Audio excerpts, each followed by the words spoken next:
저는 우리나라에서 제일 먼저 전자레인지, 마이크로웨이브 오븐이라는 것을 우리 실험실에서 만들었어요. 과학위성에 대해서도 흥미를 가지고 있었었죠. 과학위성을 처음 만드는 데 좀 공헌을 했죠.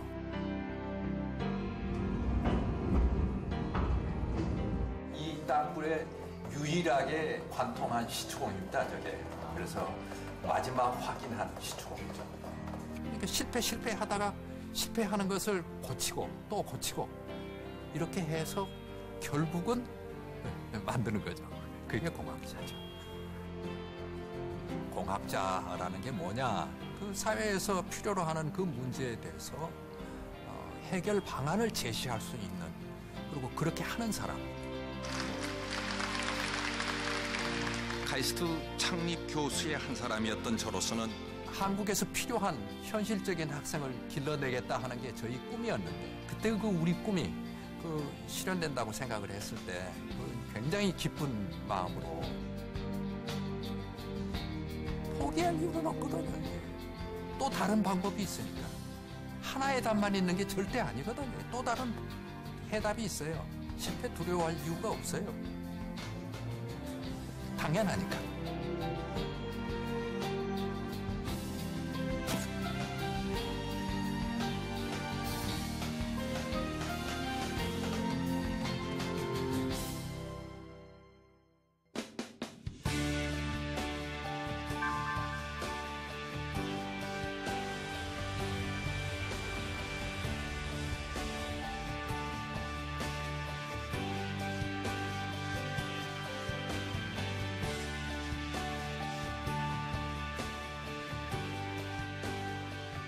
선생님은 누구십니까?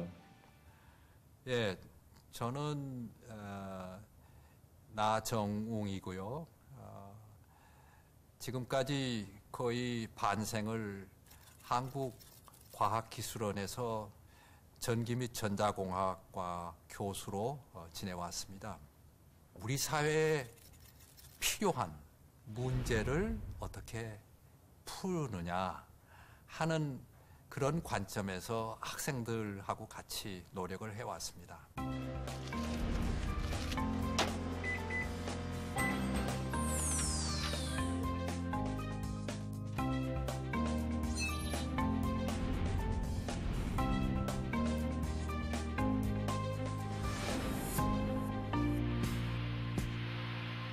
네, 기억이 나죠. 전자레인지 개발에 관한 얘기입니다.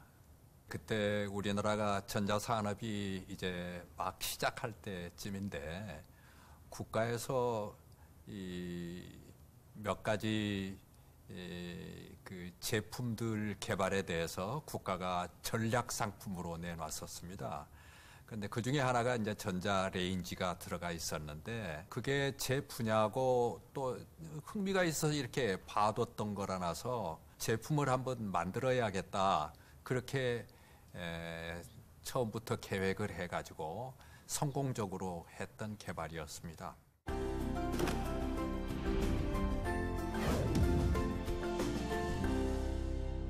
상당히 어려운 점이었었죠. 카이스트에 들어온 학생들에게 이제 그 문제를 주었는데 세 가지의 석사학위 논문으로 나누어 가지고 첫째 전자레인지 안에 음식을 넣어서 요리를 할 때 이것을 어떻게 균등하게 가열할 수 있는가 하는 전자레인지의 캐비티 설계 부분이 하나 있었고요.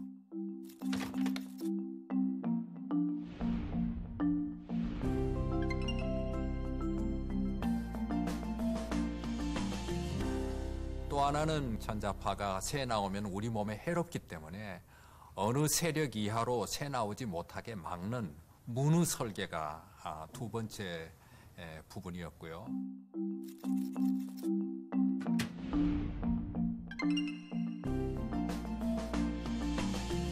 전자파를 만드는 게 마그네트론이라 하는 건데 그 마그네트론에 전력을 공급해서 마그네트론이 마이크로웨이브를 만들 수 있도록 해주는 그 부분에 관한 문제가 세 번째 문제였었습니다.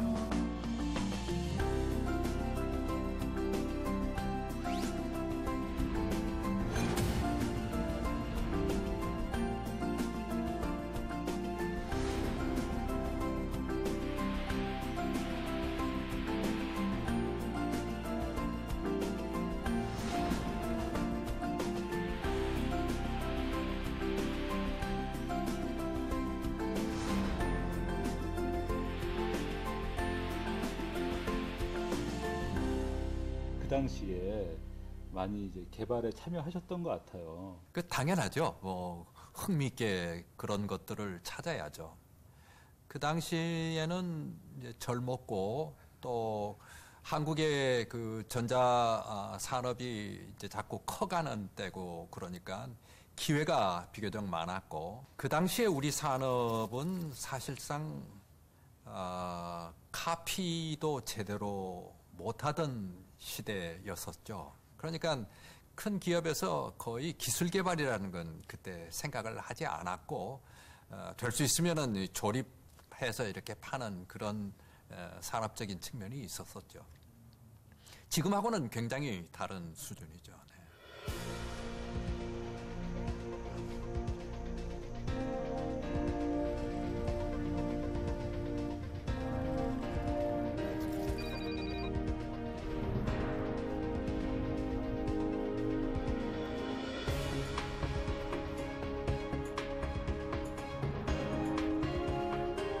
과학위성에 대해서도 흥미를 가지고 있었었죠.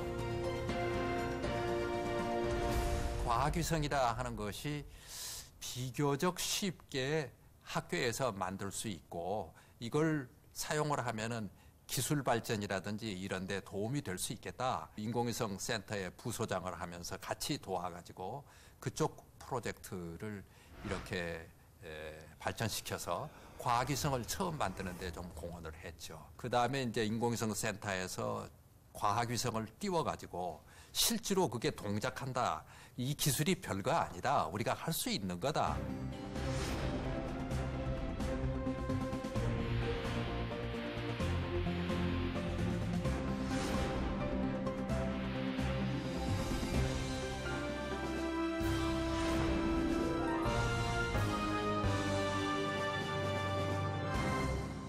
과학위성도 띄우고 그것이 동작을 하고 또 거기서 관측위성도 가능하다 하는 걸 이제 보고 그렇게 하다 보니까 자연히 이제 국가적으로 이것을 큰 프로젝트로 만들자. 그러면서 이제 한국의 우주 개발 계획을 어떻게 할 것인가.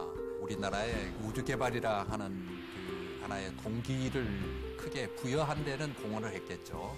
그때 연구하셨던 게 나중에 이제 우리별 1호를 띄우잖아요. 그렇습니다. 네. 자, 이제 9초. 여러분들 지금 쏘아 올려지기 직전에 우리의 과학위성을 싣고 있는 아리안 스페이스 로켓을 보고 있습니다. 자, 발사합니다. 자, 올라가는군요. 자, 이륙을 시작했습니다. 네, 이제 성공이죠? 예, 한 뭐 55m 뭐 그 정도가 되겠죠. 아주 조마조마한 상황이죠.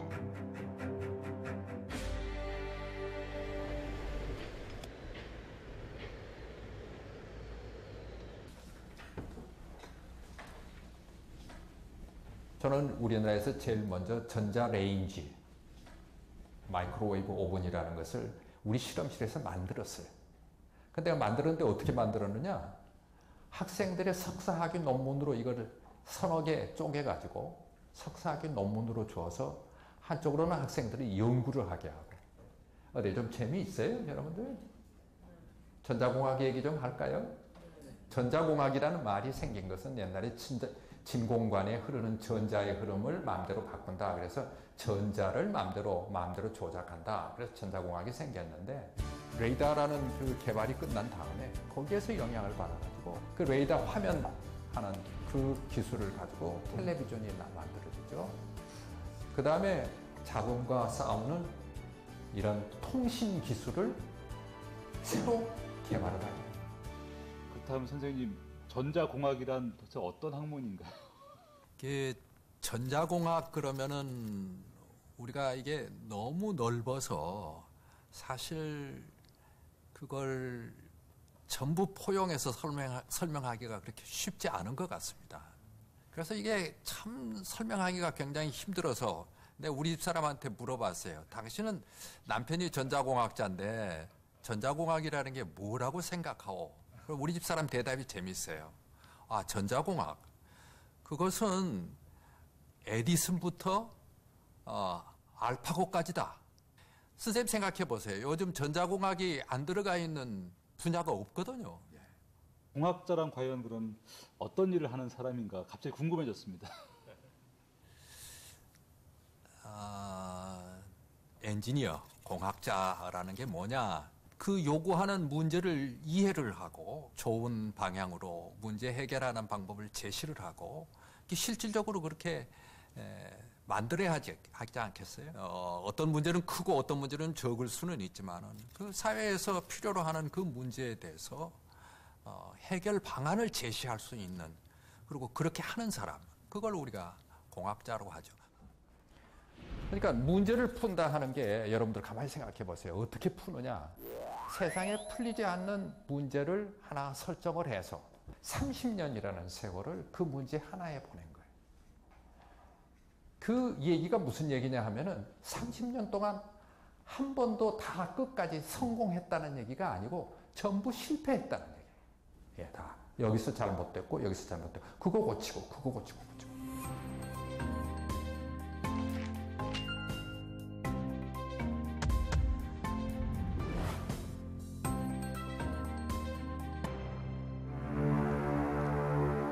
강원도 양구 동북방 군사분계선 남쪽 비무장지대에서 북한의 남침용 땅굴이 또 발견됐습니다. 이 땅굴은 화강암층 안반을 뚫고 군사분계선을 넘어 우리 측 비무장지대로 1030m나 파 들어온 것으로 제2, 제3 땅굴과 거의 같은 형태입니다.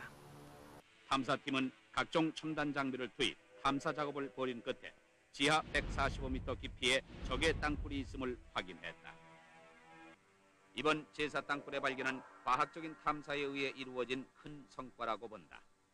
땅굴을 찾았던 해가 1989년인데 88년도에 우리 올림픽이 있었죠.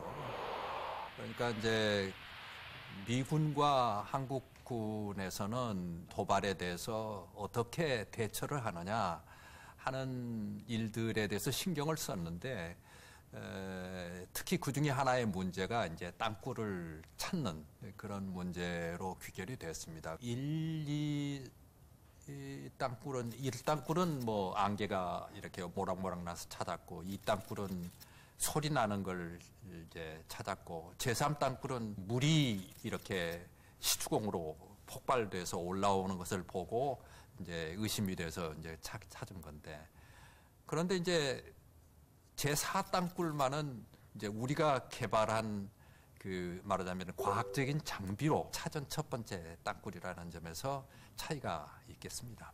6개국 장비 중에서 이 장비만이 땅굴을 찾을 수 있는 가능한 장비다 하는 제일 우수한 장비로 평가를 받게 되고 그러고 나서 이제 우리 군에서 우리 장비를 용역으로서 쓰자 이렇게 제안을 하게 되는 겁니다.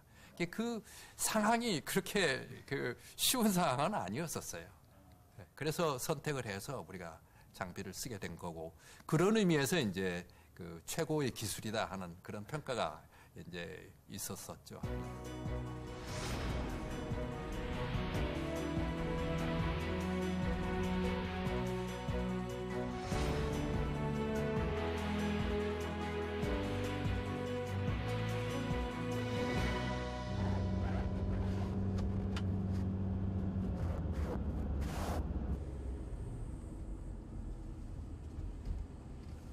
땅굴이 대개 보면은 이북의 DMZ 아닌지 바뀐지는 모르지만 시작을 해서 대개 어떻게 끝나 있냐면은 우리 DMZ 나가기 전에 끝이 나 있어요.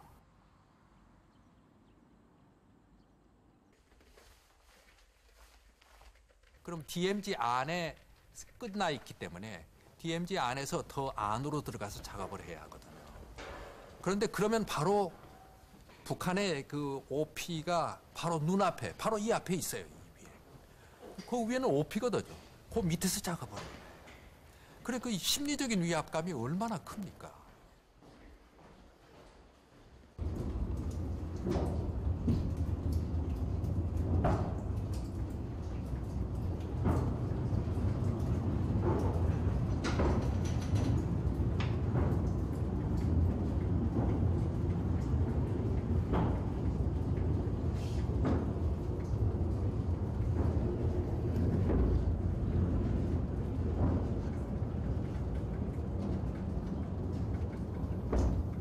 그렇죠. 어떤 원리로 이 전자파를 이용해서 땅굴을 발견하게 됐을까? 그 방법이 시추공이라는 지름이 한 10cm 정도 되는 혹은 7, 8cm 되는 이 구멍을 땅 표면에서부터 지하로 이렇게 파는 그걸 시추공이라고 그러는데 그 구멍을 한 20m 간격으로 파서 그 한 구멍에는 송신 안테나를 넣고 그 20m 떨어져 있는 다른 구멍에는 수신 안테나를 넣어가지고 이 전자파를 쏘고 받으면은 아주 특별한 공진 그늘이 생기게 돼가지고 그 공진 그늘을 우리가 측정을 하면은 땅굴이 있다 없다를 알 수 있는 그런 그 원리를 우리가 이제 찾게 되죠.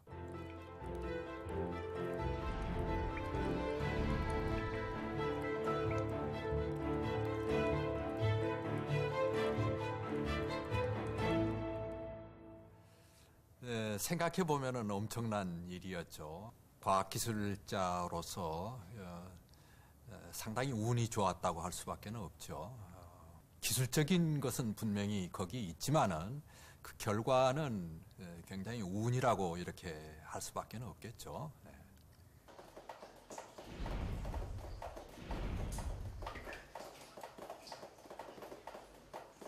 화강암 벽에서는 항상 이렇게 물이 흐릅니다. 그래서 이 포화 상태에 있는 화강암을 뚫고 전자파를 보낸다는 게 참 어려운 일입니다. 굉장히 감세가 심해요. 처음에는 우리가 몰라서 아주 그 장비 개발하는데 아주 어려움을 겪었죠.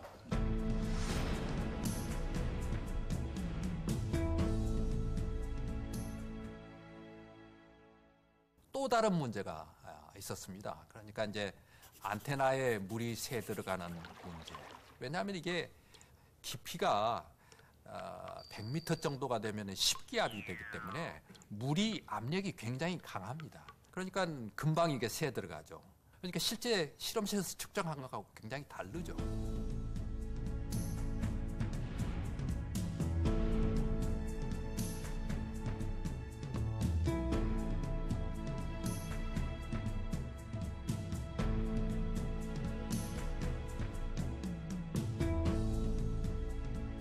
그걸 이제 미련하게 처음에 생각할 때 힘들었던 것은 전자파가 새 나가니까 우리 원리를 아는 사람은 차폐를 해야 한다. 전자파 차폐. 그러면 철판을 얼마나 두꺼운 것을 써야 하느냐? 그 생각만 하니까 이게 도저히 생각이 안 나는 거예요. 제가 이제 어느 날 하루아침 집에서 갑자기 생각이 나는 거예요. 갑자기. 우리가 고등학교 때부터 배운 라디오라는 원리는 주파수를 낮춰요. 왜냐하면 증폭하기도 쉽고 그걸 조작하기도 쉽기 때문에.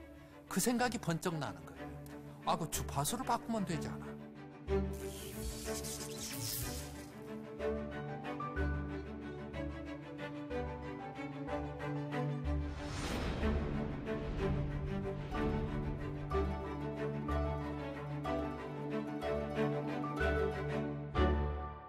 그 실패한 걸 문제 해결했을 때 기분이 굉장히 좋으셨겠어요. 성공했을 때. 그만큼 즐거운 게 없죠. 금방 가서 청계천에 가서 그거 사다가 다시 만들어서 딱 해서 만들고 나서 그거 얼마 안 걸려요. 그렇게 고민을 한 달 이상 이렇게 하고 했는데도 그 하루에 다 되는 거예요. 그게. 그러니까 실패하다가 실패하는 것을 고치고 또 고치고 이렇게 해서 결국은 만드는 거죠. 그게 공학자죠. 공학뿐이겠습니까? 포기할 이유는 없거든요, 이게. 또 다른 방법이 있으니까. 하나의 답만 있는 게 절대 아니거든요. 또 다른 해답이 있어요. 실패 두려워할 이유가 없어요. 당연하니까, 하도.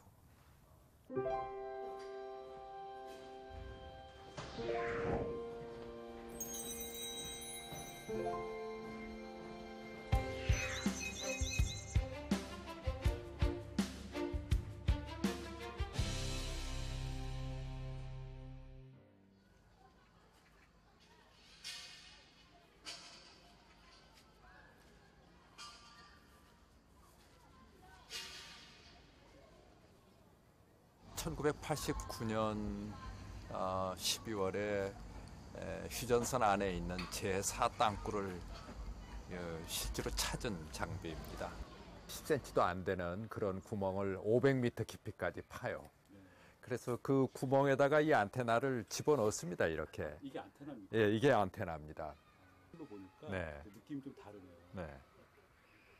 제일 처음 만들었던 그리고 이것으로 제사 땅굴을 찾았었습니다.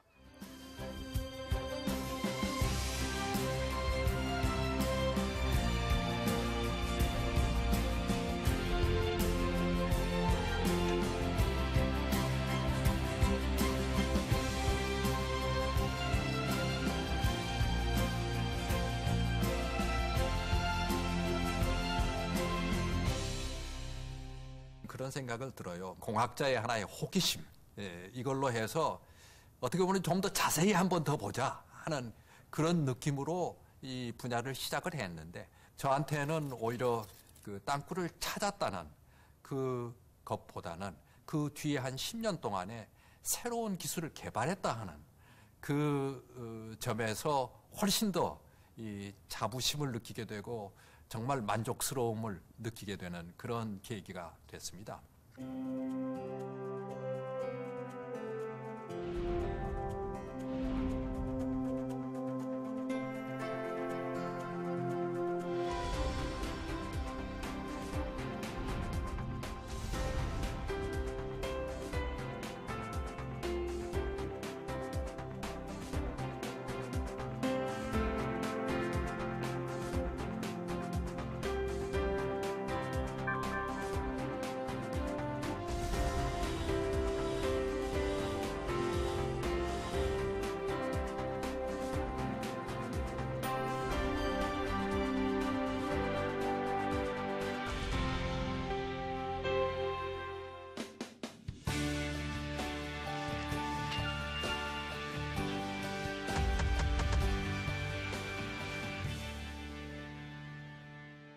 저는 이제 그 광주에서 좀 가난한 집에 8남매 장남으로 태어났죠. 고등학교 때 공부는 잘했는데 대학교 가려고 하니까 장남이라는 의무감도 있고 뭐 돈이 없으면은 가정교사를 해서라도 대학교 다닐 수 있을 텐데 그걸 왜 못하느냐 이제 그런 것 때문에 생각을 바꾸어서 결국은 이제 서울대학교 공과대학을 가게 됐는데 그 해에 만들어졌던 서울대학교 공과대학 원자력공학과를 지망을 했습니다.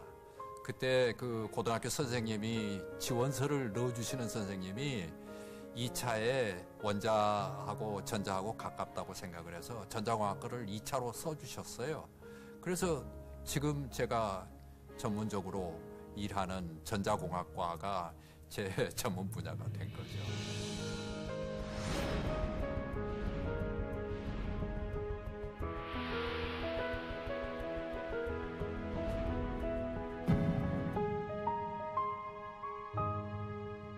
그 당시에 서울공대 전자공학과를 졸업을 했을 때 취업할 수 있는 회사라든지 이게 직업이 될 수 있는 게 어디에 있었느냐?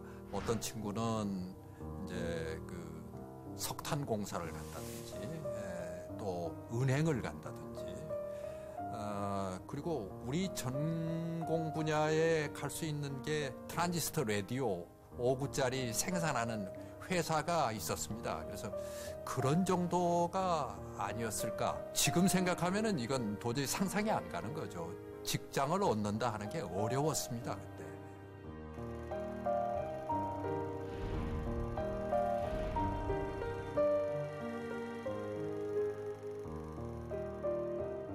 거리에서 옛날 고등학교 때 은사인 김용훈 선생님을 만나게 됐죠. 근데 이 선생님이 그때 고등학교 때 수학을 가르치는 선생님이셨는데 대학교 졸업도 했는데 뭘 하겠느냐 하고 물어봐서 최신부에서 좀 그 알선해 주시는 분이 한 분 계셔서 거기 가는 게 어떻겠나 그렇게 생각을 합니다. 그랬더니 이분이 대뜸 하시는 말씀이 너같이 공부를 잘했으면은 외국 유학을 가지 왜 거기에 취직하려고 하느냐. 그 아주 저는 깜짝 놀랐죠. 어떻게 외국의 대학교에 장학금을 받으며 어떻게 미국을 갈 수 있는가 하는 내용을 아주 잘 저한테 설명을 해 주셨어요. 그래서 제 눈이 번쩍 띄었죠. 아, 이런 것도 가능하구나.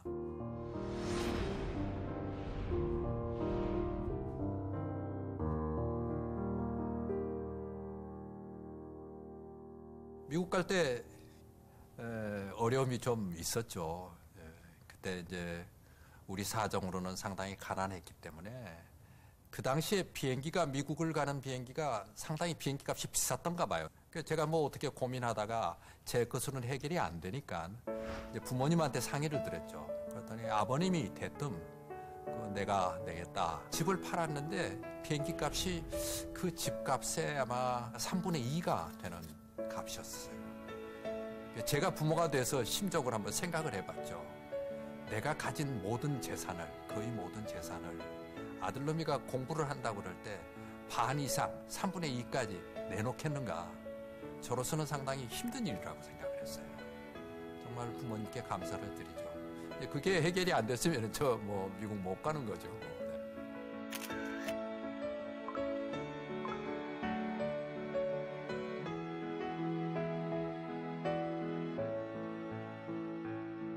레이더의 세계적으로 유명한 대학에서 장학금을 받게 돼가지고 미국에 있는 폴리테크닉 인스티튜트 브루클린에 이제 가기로 결정을 하고 거기에 장학금을 받아서 이제 가서 공부하는 학생이 됐습니다. 서울 홍릉 과학개발단지에 자리한 한국과학원이 현판식을 갖고 업무를 시작했습니다. 이 한국과학원은 세계 수준의 과학기술 연구 개발을 목표로 산학협동에 이바지할 것입니다. 만 30에 제가 카이스트 교수로 오게 됐습니다. 이제 그거는 이제 순전히 그 부원장으로 계셨던 정근모 박사께서 브루클린 폴리텍에 계시면서 이제 젊은 사람들 이렇게 이제 가능한 교수 요원들을 뽑았는데 이제 젊은 혈기하고 뭣도 모르면서 이게 한번 하겠다는 의욕하고 또 그리고 한국적인 문제를 해결해야 한다는 그런 모티베이션하고 이런 것들이 합해져서 정말 젊으니까 용기로 그냥 달려들어서 열심히 했던 거가 그런 점이 있었었죠.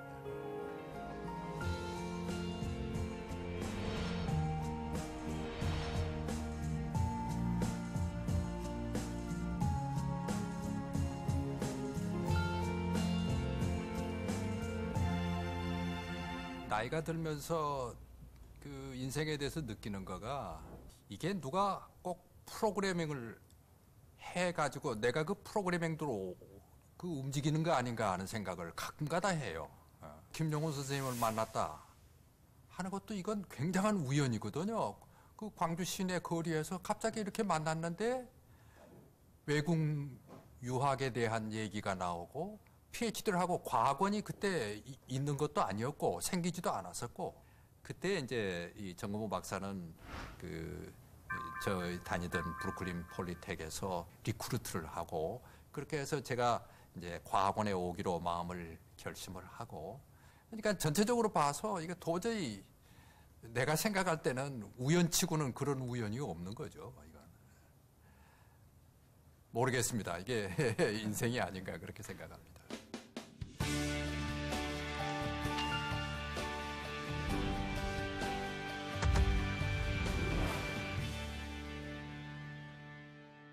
한국과학원에서는 유능한 인재를 모아 두뇌 개발에 최선을 다함으로써 한국 과학기술 발전에 크게 기여하고 있습니다.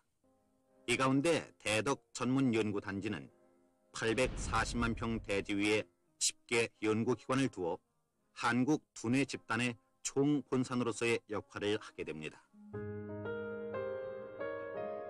카이스트의 전기 및 전자공학과 1호 교수로 내가 1971년에 부임을 하게 되는데 몇 사람 안 되는 과학원이 출발을 하게 됩니다.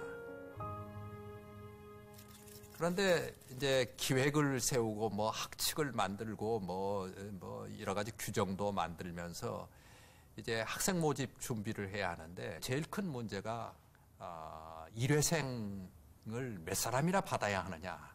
몇 사람을 우리가 받아서 교육을 시켜야 하느냐 하는 문제가 남았었어요.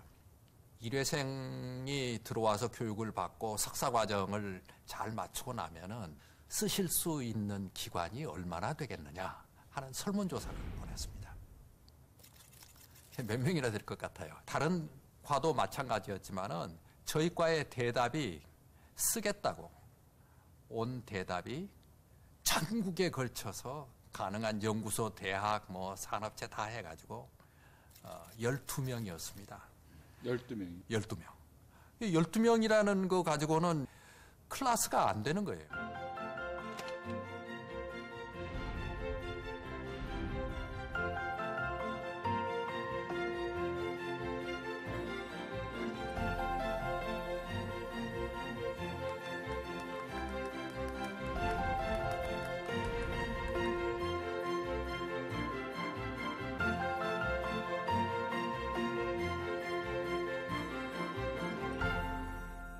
학생들을 훈련을 제대로 해야 한다. 그래서 아침에 일찍 학생들을 깨워가지고 구보도 시키고 체력 단련도 시키고 이제 그랬죠. 학생들이 굉장히 반발을 했어요. 근데 이제 그러다 보니까 처음 중간고사 할 때까지는 볼 때까지는 되게 학생들이 아주 긴장을 하고 하는데 중간고사 끝나고 나면 병드는 학생들이 아픈 학생들이 꽤 많았어요. 하루 저녁에 한 2-3개씩 숙제는 꼭 해야 하니까. 그리고 실험은 안 끝나니까 또 가서 저녁에 가서 실험해야 하고. 그러니까 생각을 해보세요.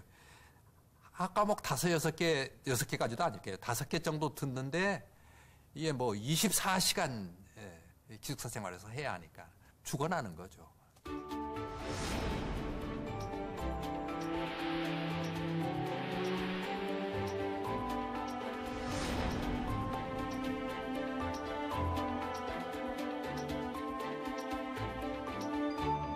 시간을 많이 들여서 학생들이 고생하게 했던 것 중에 하나가 실험을 철저하게 하는 거예요. 실험을. 초창기에 정말 실험기기가 들어오지 않아가지고 청계천에 가서 필요한 거 사다가 직접 만들고 직접 그 실험도 하고 그랬었어요. 근데 왜 이렇게 학생들을 다그치셨어요? 그렇게 해야 제대로 된다고 우리는 생각을 했으니까 좋은 학생들을 제대로 기르겠다 하는 의욕이죠. 이 정도는 할 것이다 하고 그 한계까지 밀어붙이는 거죠. 정말 학생들이 정말 열심히 했어요. 열심히 했죠. 그러니까 이제 좋은 학생들이다 열심히 하고 그러니까 우리들도 힘이 나서 이제 그렇게 하고 그래서 이 학생들이 2년을 공부를 한 다음에 적어도 그 실험적으로 문제를 하나씩 다 푼 다음에 그런 석사가 논문을 쓴 다음에 한국 인더스트리에 나가가지고 큰 환영을 받게 됩니다. 우리 기대 바뀌었었어요. 한국 인더스트리가 이런 학생들이면 더 필요합니다.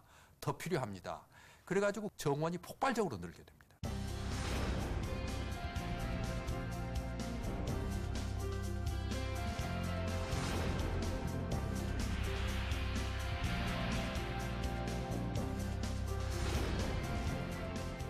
근데 그 전통을 한번 세운다는 건 굉장히 어려운 일입니다. 그러한 교육 덕분에 과학기술원 졸업생들이 우리나라 산업계에 많이 나가서 그 나름대로 이렇게 공헌을 많이 했다 하는 점에 대해서 저희들은 굉장히 큰 그 자부심을 이렇게 느끼게 됩니다.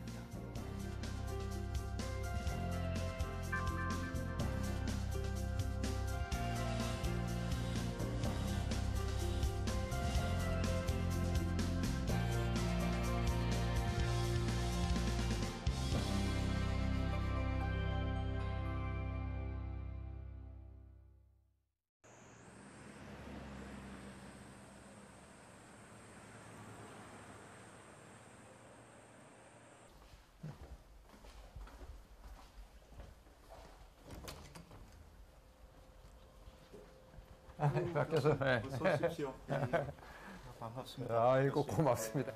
드론이 이렇게 깜빡깜빡거리는 현상이 많더라고요. 이게 교수님 잘 아시다시피 이렇게 드론이 이렇게 워낙에 방사 패턴이 이렇게 들쭉날쭉하니까 특정 각도에서는 안 보이는 현상 때문에 탐지하는 어떻게 하면 이제 드론이나 북한 무인기 같은 소형 물체를 탐지를 할 수 있나 그 연구를 했습니다. 시중에 나와 있는 드론의 10개 종류를 저희가 이제 다 탐지할 수 있는 그런 연구 결과를 얻었습니다. 교수님 예전에 이 맥스웰 이퀘이션 저희들 강의해 주셨을 때 궁금한 사항이 있다고 해가지고. 반가워요. 그런데 아직까지 자연에서 마그네틱 커런트하고 마그네틱 차지는 발견이 안 되죠. 그러니까 자석 같으면은 제이와 로우의 수학적 대칭성을 위해 정의되었어요. 그게 발견이 안 됐으니까 이게 없는 게 맞는 거지. 선생님께서 이제 제자들한테 가장 많이 하신 질문이 있다고 그러시더라고요. 아마 어떻게 되면은 영어로는 피지컬 미닝이 뭐냐 하고 물어본 질문이 많았을 것 같은데, 그러니까 네가 지금 이 문제를 어떻게 이해하고 있느냐, 네 머릿속에 어떤 그림을 그리느냐, 아, 저 학생은 지금 설명하는 걸 봐가지고 뭘 모르는구나 하는 걸 아는 거예요. 그걸 그분한테, 그 학생한테 확인을 시켜주기 위해서 그 질문을 하는 거예요. 그럼 그 의미가 뭐냐, 그 그림은 뭐냐. 그럼 본인이 깨달아서 아, 자기가 뭘 잘못하고 있구나 하는 걸 알게 되죠.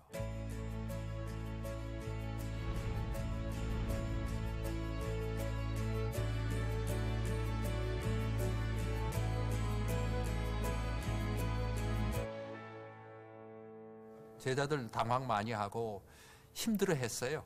그건 압니다. 근데 힘드는 것만큼 배우는 거거든요. 그런 원칙을 바꾸실 생각은 없으셨어요? 끝까지 없었어요. 전공 분야에 대해서는 절대 틀렸으면 틀렸다는 걸 본인한테 인식하도록 아주 노력을 합니다. 근데 이제 그 대신 학문이 아닌 일반 인간관계에 있어서는 좀 술도 같이 마시고 좀 그렇게 풀려고 노력도 많이 하죠. 인간적인 면은 그건 다 타협하고 살아야 한다. 물리적인 의미와 그리고 이론이 현장에서 이렇게 적용되는 실물을 굉장히 강조하셨습니다. 그 실험. 그렇기 때문에 시스템 전체를 조금 바라보는 눈이 생겼고, 그거를 해결하기 위한 특정한 문제점을 찾아내는 방법을 많이 익힌 것 같아요. 다음은 1만 번째 박사학위자 생명과학과 조선미 학생에게 기념품 전달이 있겠습니다. 기념품 전달은 나정웅 카이스트 창립 교수님께서 해주시겠습니다. 나정웅 창립 교수님과 조선미 학생에게 힘찬 박수를 부탁드립니다. Please congratulate Na Jung-woong, the founding professor, and Cho Sun-mi with a big round of applause. 저는 카이스트 명예교수인 나정웅입니다. 1971년에 설립된 카이스트가 오늘 10,000번째 박사 졸업생을 배출했습니다. 카이스트 창립 교수의 한 사람이었던 저로서는 지금 이 순간 매우 기쁘고 자랑스럽습니다.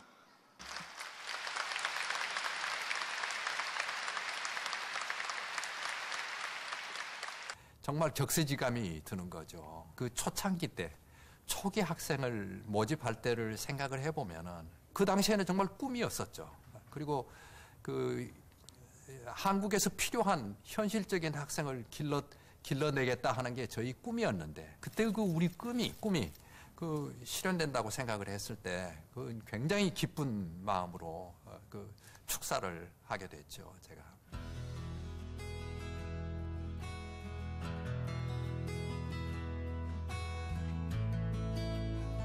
카이스트에 와서 지금까지 생활을 보면은 정말 제게는 이제 인생의 거의 전부라고 이렇게 얘기를 할 수가 있고, 굉장히 영광된 그 생활이었다. 그리고 좋은 제자들을 이렇게 많이 만났다 하는 것은 어떤 것보다도 내 인생에 있어서 가장 큰 기쁨을 주는 거라고 생각을 하고요.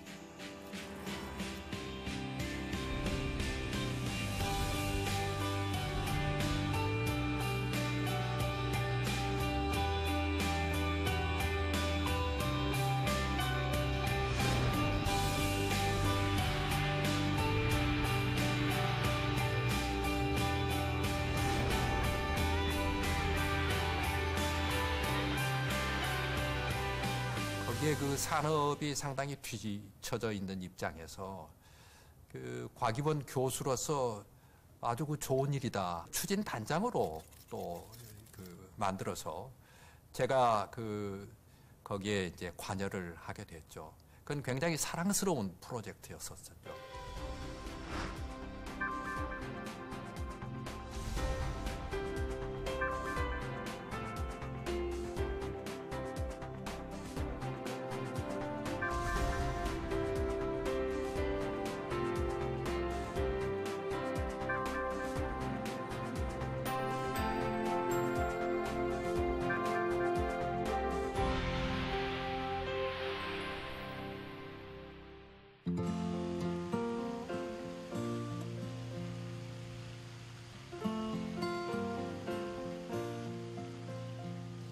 그래서 저는 내 인생을 이렇게 뒤돌아보면은 내가 배울 수 있는 일이면은 다 배우겠다.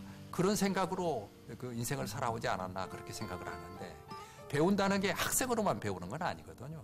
교수도 결국은 학생을 통해서 배우는 거죠. 제가 정년 퇴임을 65세에 하고 한 10여 년을 아직도 좀 미해결됐다고 생각하는 문제를 한번 나 혼자 해보겠다 하고 10년 동안을 해봤는데 역시 어려운 문제더군요. 안 돼요. 그런데 가만히 혼자서 생각하니까 나에게 큰 즐거움을 주는 것이 이제 과거 한 30여 년 이상 이 과학기술원에서 가르치고 연구하고 하는 것이 타성이 붙어서 연구하는 것만큼 재미있는 게 없더라고요. 요즘 가만히 생각해봐요, 혼자. 연구라는 것은 혼자 하기는 대단히 힘들구나. 학생하고 또 여러 친구들하고 동료 교수들하고 같이 얘기를 하고 같이 그 문제에 대해서 서로 토론을 해서 방향도 제대로 잡고 잘못된 것도 고쳐가면서 문제를 풀릴 수 있는 문제를 찾는 게 가장 중요한 거거든요. 그리고 의미 있는 문제를 찾는 게 그 이상에 가는 그 임무가 없어요. 그러니까 국제적인 학회에 가는 이유가 뭐 때문에 가느냐? 문제 찾으러 가는 거예요.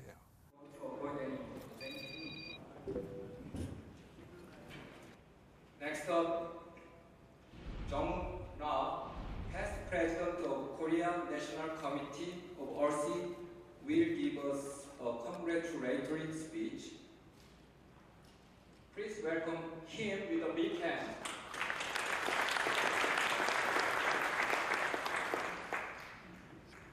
Good morning, ladies and gentlemen. I have seen old faces here, and I thank you for your coming to Korea this time.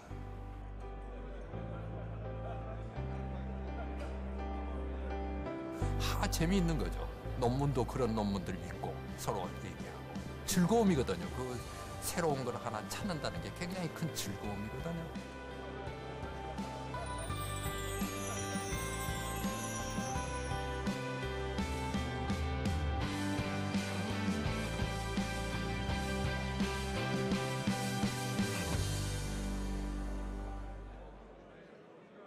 거의 이제 인터뷰를 마무리할 텐데요, 선생님. 후배들, 후학들한테 좀 이런 이야기는 좀 전달하고 싶다. 한마디로 얘기하자면은 정말 공학하는 사람들한테는 실패라는 걸 절대 두려워하지 말아라. 실패 없이는 새로운 게 안 나온다 하는 얘기를 나는 해주고 싶어요. 문제에 부딪혀서는 전혀 겁은 내지 말아라. 왜냐? 문제라는 게 이게 보통 보면은 잘못되는 결과가 보통이지 그게 정답이 턱 나오는 문제라는 게 없거든요, 세계. 그런 문제는 다 풀렸죠. 그런 의미에서 공학이 아주 굉장히 좋습니다. 왜냐하면 문제 푸는 방법이라는 게 한 가지만 있는 게 아니에요. 완전 무결하게 푸는 것은 공학이 아닙니다. 쓸 수 있게 가능한 문제까지 푸는 거예요. 그것이 공학의 본질이 아닌가 저는 생각을 하고요. 그게 매력이다. 나는 그렇게 생각합니다. 수고하셨습니다, 선생님. 아이고. 수고하신 분은 우리 저 PD님하고 같이 옆에서 일하시는 분들이고 라는 얘기만 했는데 감사합니다.